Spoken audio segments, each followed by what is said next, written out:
കൗൺസിലറെ ഓ എന്താണ് ശരിക്കും ഈ അഡിക്ഷൻ? ഓ ഒരു കോംപ്ലിക്കേറ്റഡ് ചോദ്യമാണ് അഡിക്ഷൻ അഥവാ ആസക്തി.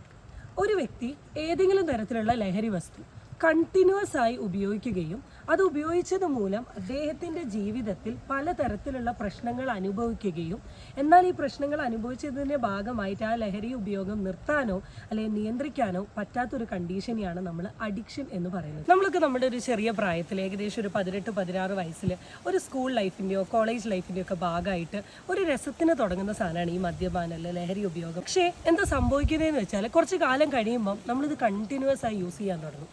അങ്ങനെ ഉപയോഗിച്ച് എല്ലാ ദിവസവും ഒരു കൃത്യസമയത്ത് ഒരു കൃത്യ അളവിൽ ഈ സാധനം കിട്ടിയില്ലെങ്കിൽ എന്തൊക്കെയോ തരത്തിലുള്ള പ്രശ്നങ്ങൾ. ഈ പ്രശ്നം മാറണമെങ്കിൽ നമ്മൾ ഈ സാധനം ഉപയോഗിക്കേണ്ട ഒരു കണ്ടീഷനിലോട്ട് എത്തുന്നുണ്ടെങ്കിൽ ഇതിനെയാണ് അഡിക്ഷൻ എന്ന് പറയുന്നത്. ലഹരി ഉപയോഗത്തിന് ഒരു നിയന്ത്രണം നിങ്ങളുടെ കയ്യിൽ നിന്ന് നഷ്ടപ്പെട്ടിട്ടുണ്ടെങ്കിൽ അവരെയും നമ്മൾ അഡിക്റ്റ് എന്നാണ് പറയുന്നത്.